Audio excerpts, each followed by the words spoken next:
Flemington 507. 507, I've just received information from a source saying there's a Commonwealth Bank in Racecourse Road, subject of an armed robbery, shots fired, Ryan Road.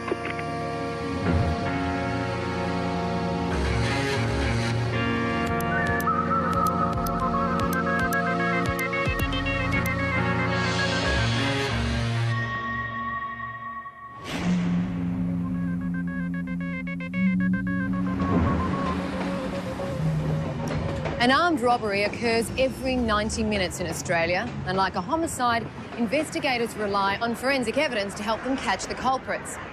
For members of the armed offender squad who worked on this case, the evidence found was unusual and its combination unique, just like the actions of the thieves themselves.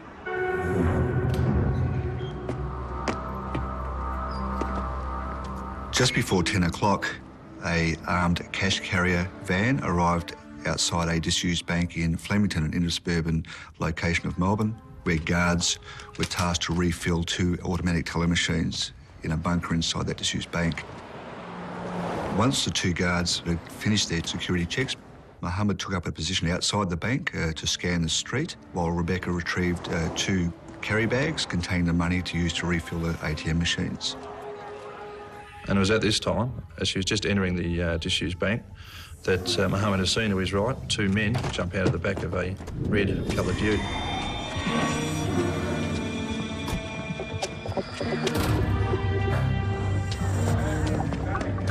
These 2 people were armed with firearms and wearing balaclavas. The driver was able to see in his mirrors the 2 offenders jumping out of the ute as well. He was aware instantly that these 2 men were there to rob them. He's then immediately driven from the scene, radioed his base, and provided them with the details of the armed robbery as it was being committed.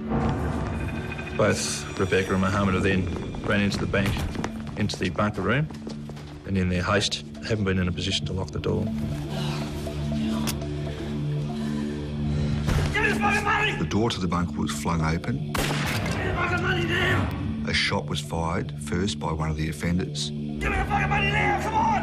And threats and demands were made for the money that was inside the bunker in the carry bags. Mohammed then returned fire in self-defence, as did Rebecca. Give me the money before you get... During the exchange of gunfire, the offenders were trying to reach inside the bunker to take the carry bags of cash.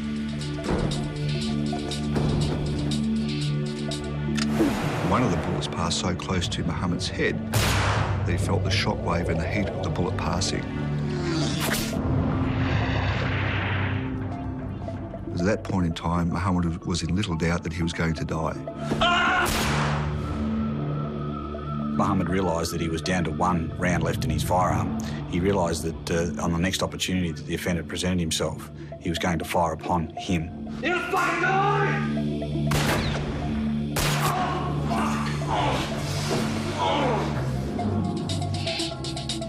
There was silence in the bank, and Mohammed took this opportunity to reload his firearm. Then, one of the offenders screamed out, "You're going to die for this, boy, you're going to die." You're gonna die, boy! Give me the money! Give me the fucking money now! The offender reaches around the bunker room door again.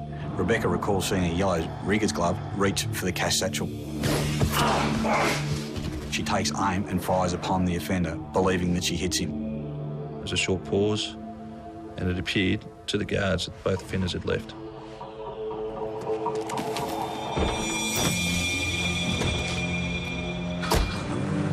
They ran out the front in time to see the red ute driving down Racecourse Road. Mohammed tried to get the registration number, but it was too far ahead of him. 550 update, we got 2 offenders at least with handguns. We believe the offender was shot twice, we believe in the forearm. Roger. The forensic team were immediately called in.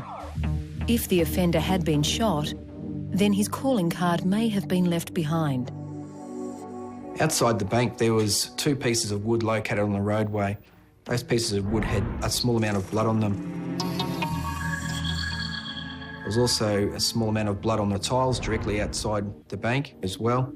I collected swabs of that blood for DNA analysis, hopefully to identify the offender. It was pretty clear to us that it was committed by people who have committed like crimes before, and we're hoping that whoever had committed the crime had been profiled and their blood was on the database. As they waited for those results, the detectives followed more immediate leads. A witness was actually riding his bicycle along Racecourse Road at the time of the armed robbery, and he saw two men wearing balaclavas and with guns run into the disused bank. This man actually believed there was a movie being made and went to investigate. He crossed Racecourse Road, went outside the bank and tried to look inside to see what was going on with this movie. Unfortunately, the sunlight glare on the glass didn't enable him to see inside the bank, but he heard a further number of gunshots. He then became a bit dubious as to whether, in fact, this was a movie or a real-life offence. He then moved away from the front of the bank, and as he did so, the two offenders fled the bank on foot, ran to the red Ford utility and drove off in Racecourse Road. This man obtained the registration number of the Ford utility. Yeah, Flemington 252. I'll give a description of the vehicle. A red Ford Ute, Delta Victor Charlie 574. A quick check unsurprisingly discovered that the red Ute had been stolen. And within minutes, it had been found. But would there be enough forensic evidence left to catch their violent offenders? Police are on the lookout for a gunman shot during an armed robbery this morning. $150,000 in cash was stolen when two balaclava-clad bandits ambushed guards during a routine delivery to refill a teller machine. The shots all occurred inside the bank. There was no risk to passer-bys, but it's certainly dangerous and a brazen attempt by the offenders. I was notified by the crime scene unit to attend the scene of a shooting at an armed hold-up in Flemington. On arrival, I found that the scene literally looked like the shootout at the OK Corral. Give me the money, boy! There were 14 impact marks located within the area of the bank, and based on the damage left by the impact and the location of the two security officers and the two offenders, it was possible to determine that 6 shots had been fired by the male security guard, 4 shots had been fired by the female security guard, and 4 shots had been fired by the offender's revolver, 2 in the concrete floor, and a further 2 shots fired into the bunker, 1 striking the ATM machine and the other striking the wall above the head of the male security officer. But when the crime scene examiners collected the cartridges and bullets in the bank, it accounted for 16 shots. That left 2 shots unaccounted for. It is possible that those 2 bullets have struck an offender and those bullets remained within the body or passed through to be caught up within the clothing. The injured offender, who had left drops of blood on the footpath outside the bank, had escaped with his associate in a red Ute, and that vehicle had just been found. 416, we found the car. That's on fire in Mulgrave Street. 3.500, we've got at least 3 to 4 witnesses here who've chased the offenders.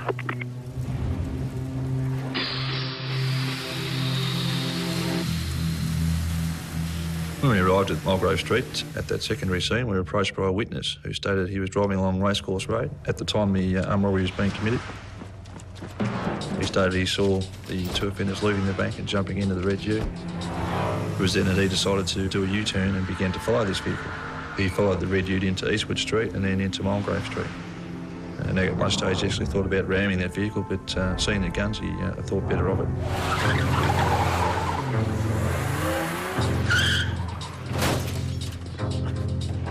He then saw the red Ute crash into the fence post. He was able to see the taller one getting into the back tray. One of the offenders at this stage had taken his balaclava off, but the witness was too far away to actually get any sort of detailed description. We then saw the shorter offender pour liquid all over it and then set the vehicle alight.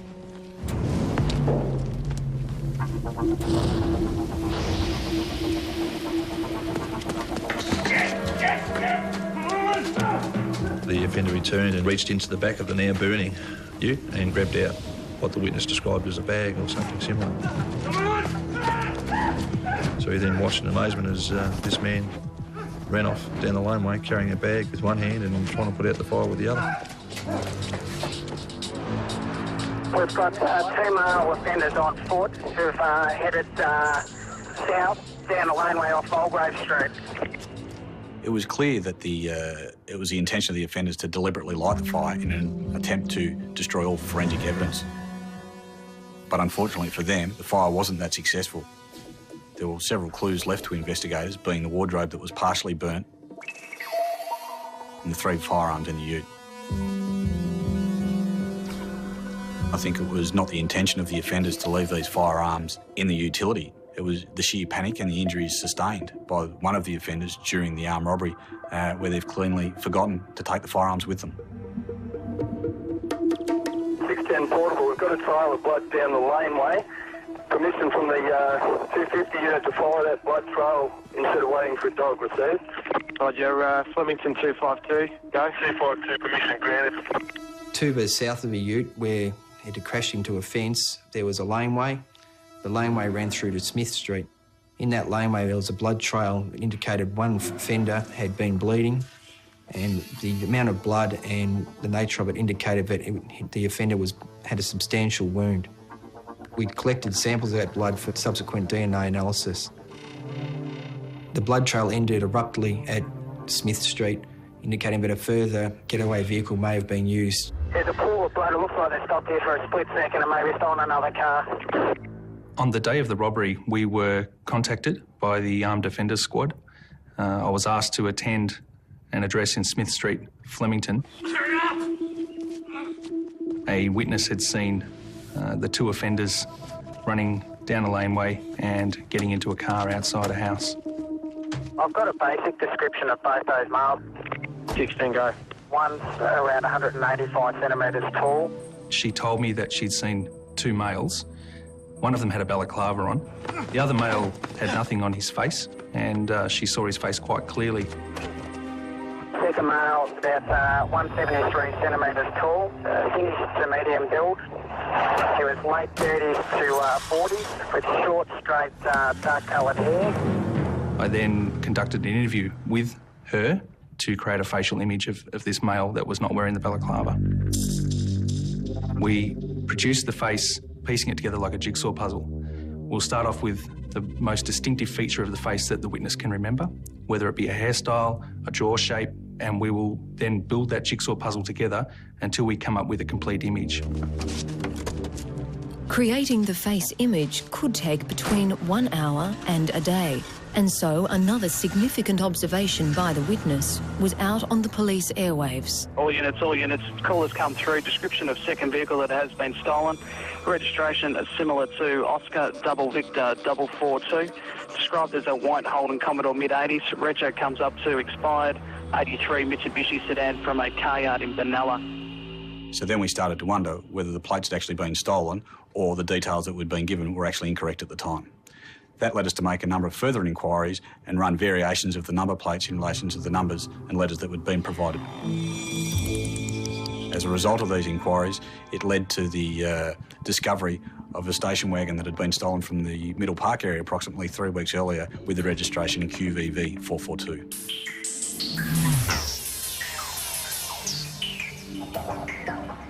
The mistake, though minor, had meant the offenders were well ahead of the police. But they had picked the wrong car to steal and the wrong exit to escape. Within minutes of the robbery, the detectives knew they were dealing with professionals. But in stealing the $150,000 cash, one had been injured. Police now had alerts in local hospitals and were actively seeking the whereabouts of the second getaway vehicle. In the hours following the armed robbery, we released a whereabouts desired in relation to the stolen Holden station wagon, QVV 442. One of the avenues of inquiry that actually produced some information for investigators was an e-tag system on the new tollway in Melbourne, whereby a vehicle is fitted with a tag and it pings off a gantry on the roadway and they pay a toll. In the event that a car doesn't have an e-tag, it's recorded that the vehicle has passed the tollway without paying the appropriate fee. In this instance, we established that the Holden Commodore station wagon had travelled on the Balti Bridge along the tollway and had been captured by camera because they had not paid the appropriate fee. Only 10 minutes after the robbery, the offenders had entered the tollway, and this road fed to a number of outer suburban areas. So as local patrols kept a lookout for the second stolen vehicle, the first was being inspected. At this point in the inquiry, we were no closer to identifying who the offenders were responsible for that armed robbery. We returned to the yard where the stolen Ford utility had been secured to examine that for evidence that may have been in the vehicle that will assist us in identifying who the offenders are.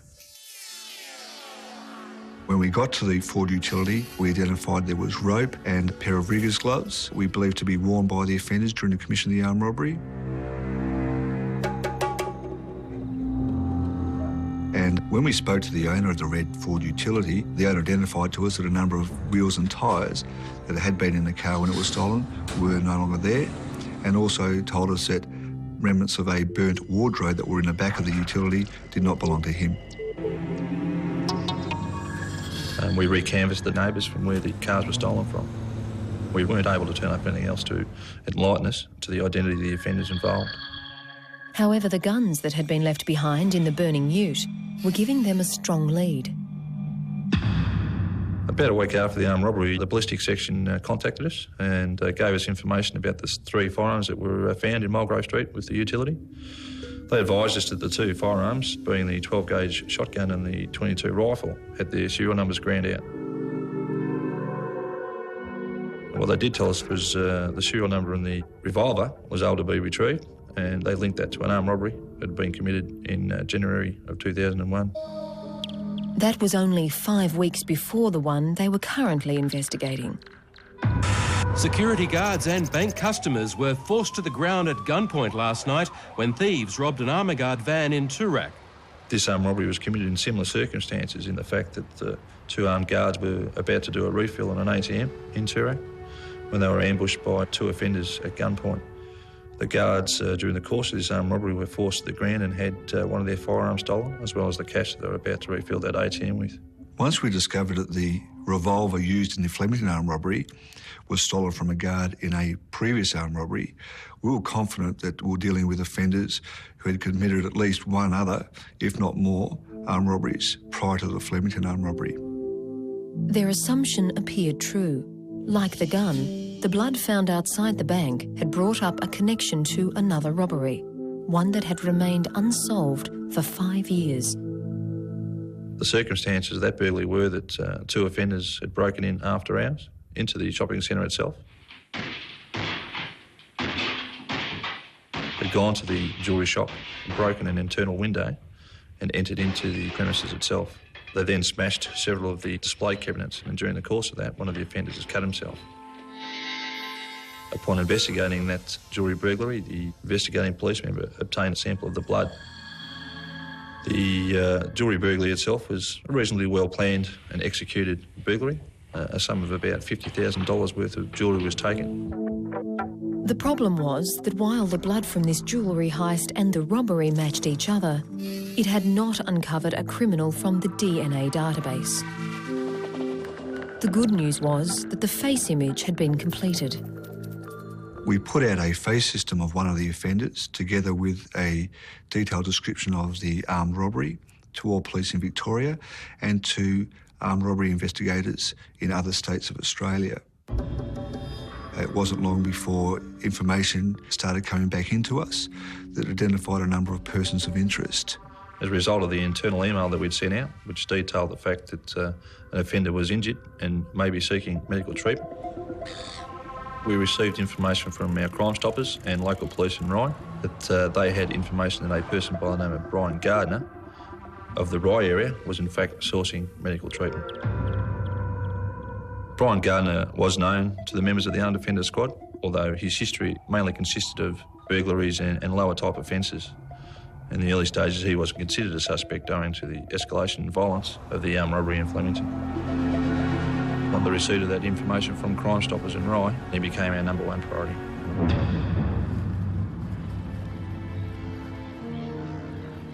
When detectives did a check on Gardner's address in Rye, they came up with several alternatives. Each needed to be checked out. But the Armed Offender Squad had other ideas than simply knocking on each door. One of the considerations is that the Armed Offender Squad is searching for a person who is probably armed, is desperate and injured, and has displayed the propensity to use the firearm to prevent apprehension. Because of that, forced entry techniques are used to gain entry to the addresses. The first premises we searched with our 20-pound key, also known as a sledgehammer, turned up no one was in that premises. Over the course of the next couple of hours, we then searched a number of houses, which again failed to locate Gardner at any of those. Was it possible that this prime suspect had flown the coop? Had word got out of the squad's arrival? Or did the police have the wrong intelligence?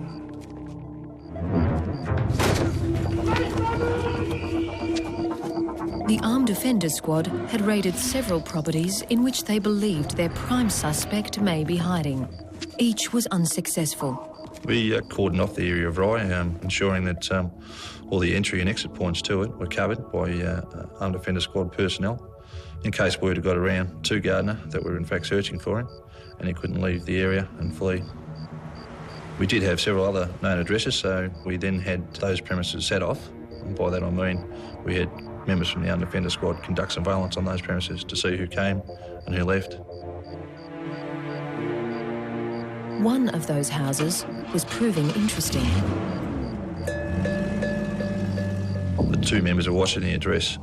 They saw a vehicle leave the premises that contained 2 males. They then followed that vehicle a number of kilometres. The vehicle was intercepted. They then called upon the occupants of the car to leave the car. Of course, this is done at gunpoint, having consideration for the fact that we believe that one of them may be Brian Gardner and he probably will be armed.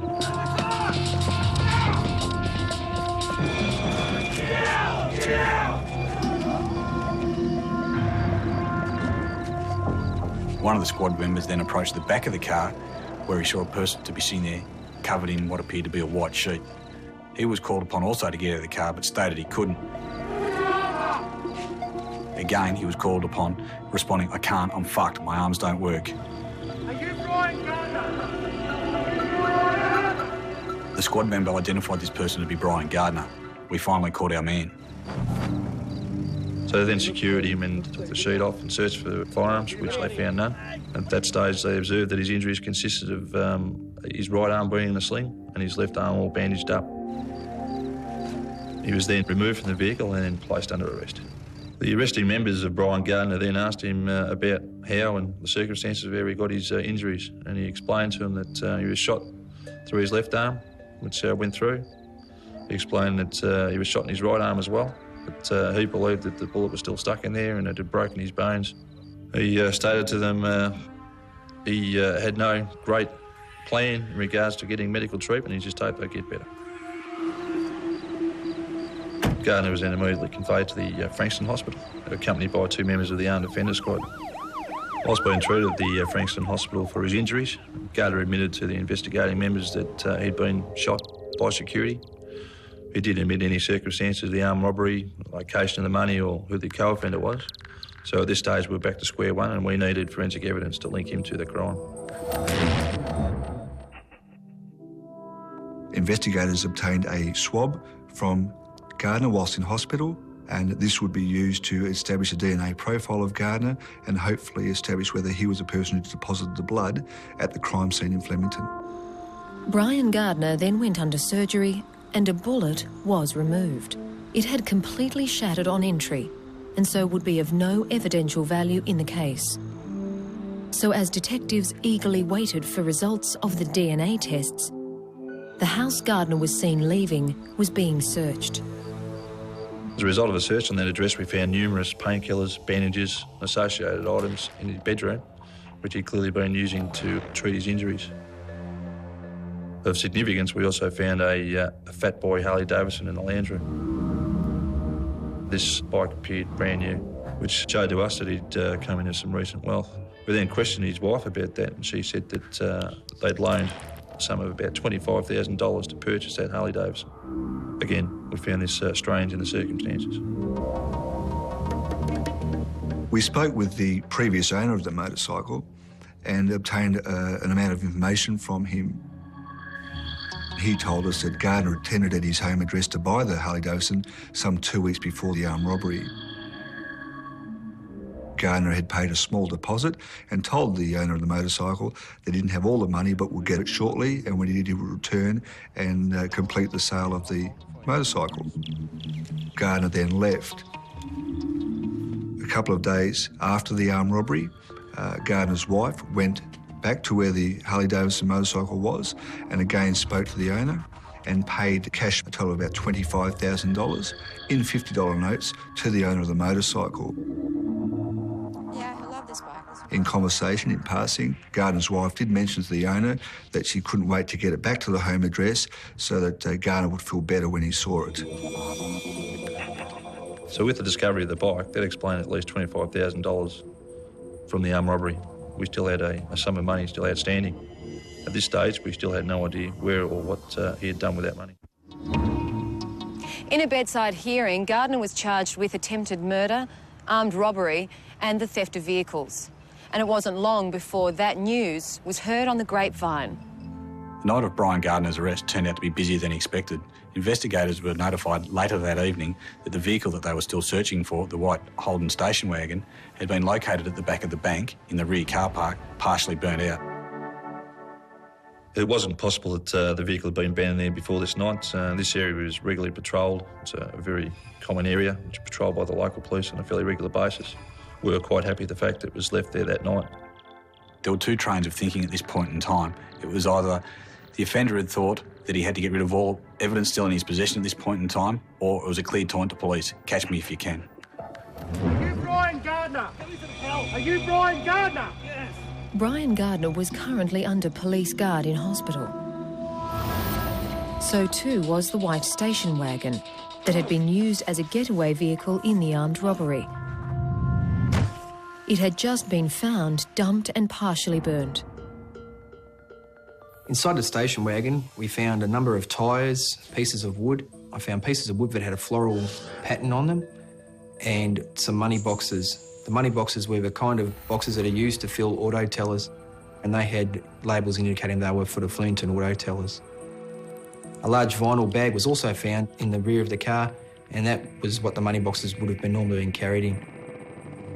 In the front passenger area of the car, we located a substantial amount of blood, which indicated that the person who had been sitting there had bled quite severely. I took a DNA swab of that blood for further analysis.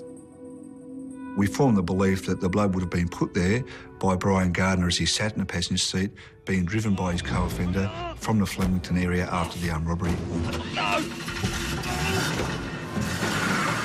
We took the owner of the station wagon to view the property in the station wagon to identify what, if any, of the property was his. He told us that the parts of the wardrobe, the wheels and tyres, and the tins and bag certainly were not his. As well as having the owner of the stolen station wagon examine his vehicle, we had the owner of the stolen ute come and attend as well. He stated to us that the tyres that were in the back of the station wagon were the ones, in fact, that were in his ute when it was stolen. The unsuccessful lighting of the fire meant that police now had a direct link between the two stolen vehicles. There was also the likelihood that the blood from the crime scene, the blood now found in the wagon, and the mouth swab from Gardner would all match. But as yet, there were no links or clues to his co-offender. We're still no closer to identifying who the second offender was. We're then going through a process of eliminating a list of persons of interest or including them in the inquiry when we received a phone call from the Altona Police Station. A person by the name of Michael Coates had presented himself to the police station saying the armed offender squad wanted to talk to him about the armed robbery in Flemington. We thought this was unusual. Why would someone present themselves to the police station if they had no knowledge of the armed robbery? It was a very curious thing for us and obviously something we had to explore. On arrival at Altona North Police Station, I observed that Michael Coates was quite similar to both the build described and the face image provided by the witness from Flemington. As a result, Michael Coates was placed under arrest in the event that any admissions he's made could be produced in court at a later date. I intend to interview you in relation to the offence of armed robbery. Before continuing, I must inform you that you're not obliged to say or do anything, but anything you say or do may be given in evidence. Do you understand that? Yes, I do. During the formal interview of Michael Coates, the clear question to me was, why had he come to police? During this interview process, he said he'd read a newspaper article that a man had been injured during an armed robbery in Flemington. The man had been located in the Rye area and had gunshot wounds. Now, I am a suspicious person by nature, and I thought it might be someone I know, and thought, well, if it is, you'll be around to see me. No one came around to see me. Someone came around at 9 o'clock this morning and said that you people were after me, so I came to see you. That person, was that a police officer? No.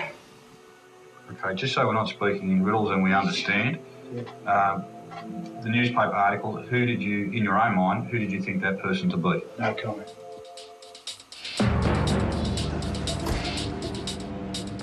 Okay, Michael, I'd just like to put some allegations to you in relation to why you have been arrested. It's alleged that on the 25th of January 2002, an armed robbery took place at the disused Commonwealth Bank complex. Flemington, what can you tell me about that? No comment. Did you have any involvement in the commission of that armed robbery? No comment. Do you know any person that did have any involvement in that armed robbery? No comment. Michael, is it your intention to answer no comment to the rest of my questions in relation to that armed robbery? Correct. I was somewhat baffled that this person had presented himself to a police station saying that we wanted to speak to them and that he would answer questions, then exercising his right to not answer those questions. I just couldn't work out why this man presented himself, then wanted to play cat and mouse with us. It was really quite strange at the time. I'll move on in relation to some questions in relation to forensic procedures. We asked him if he would present his arm so we could do an inspection to see if there was any evidence available that would be consistent with that of the second offender. As he's rolled up the cardigan arm to his right arm, lo and behold, we find a burn mark that's consistent with that of the second offender may have received when he was reaching into the rear of the utility to get the cash bag out of the car. He said he'd received it during a sanding accident during the repair of a motor vehicle. We organised for the forensic medical officer to come in and to view that injury, and she said that it was consistent with a recent burn. We couldn't believe Michael Coates could be so stupid to present himself. He now fitted the description and had an injury consistent with the second offender. Police had two suspects.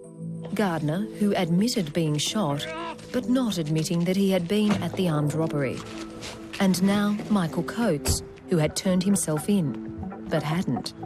So in this cat and mouse game, they needed to find solid evidence. Luckily for police, Coates had driven in that day. Michael Coates also gave me the keys to his car, and when I searched the car, I found in the glove box of the car a lease agreement to an address in Lock Street, Yarraville. Of particular interest in this lease agreement were the dates on the lease agreement. They extended prior to and just after the armed robbery committed in Flemington. The real estate agent also supplied us with information relating to the lease agreement, and on that lease agreement, Brian Gardner was noted as a referee of Michael Coates. Michael Coates had just walked into a police station, saying that the armed offenders squad were looking for him.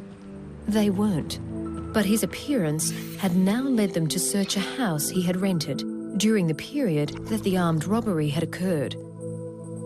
We then searched the premises in Lock Street, Yarraville. We found a number of significant items in that premises, things including blood staining on the floor near the back door, a pair of blood-stained tennis shoes, bandages which appeared to be blood-stained in the lounge and living areas of that premises. And of significance, we found a cupboard, and in that cupboard was a very distinctive green patterned floral adhesive, which matched that of the wardrobes and cupboards we recovered from the stolen station wagon. Not only were the shelves a link between the house and the White Commodore, but forensic investigators were also finding links between the house, the White Commodore and the ute. When I compared the property located in both of the stolen vehicles, the ute and the station wagon, there were remnants of wardrobe in both. There was a particular type of hinge found in both of the vehicles, having a U shape and also being painted white over green. The same design was used for both hinges. It showed that they were probably from the same era and possibly even from the same cabinet. In the laneway, not far from the house, there was further evidence. More remnants of a wardrobe, the frame of which was identical to that from the ute. And if there was any doubt these discarded wooden items didn't belong to the property, the owners of the house were about to put a stop to that. They were able to tell us that they had 3 cupboards missing.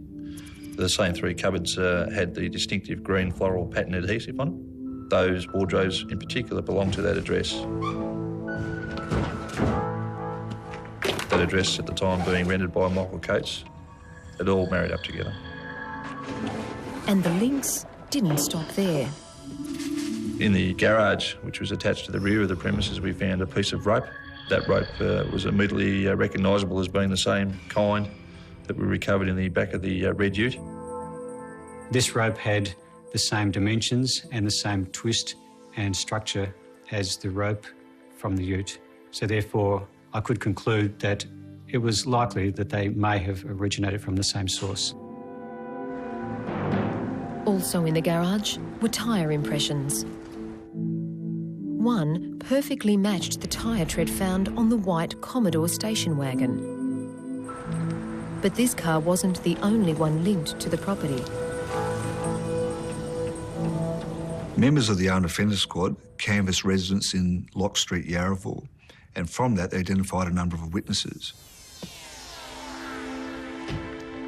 One of whom observed a gold-coloured Ford Fairlane sedan parked at the front of the Lock Street address in the days prior to and after the armed robbery in Flemington. It was also seen that a person had retrieved what appeared to be a gun case from the back of the Ford Fairlane and taken it inside the Lock Street address. Of significance, the person described was not dissimilar in appearance to Brian Gardner. Brian Gardner had in fact owned a 1979 Ford Fairlane sedan and it was gold in colour. As a further part of checking the surrounding area of Lock Street, Yarraville, we came across a medical centre. We established that Michael Coates had in fact been to that location on several occasions post the armed robbery.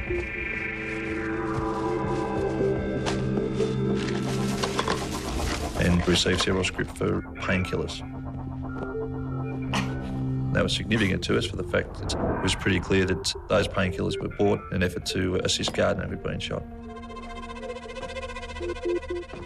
Brian Gardner and Michael Coates were definitely linked to the house. But more importantly, when the DNA results came back from Gardner's mouth swab, it was a perfect match to items in the house, to the blood in the White Commodore, to the laneway near where the ute had been burnt, and outside the bank.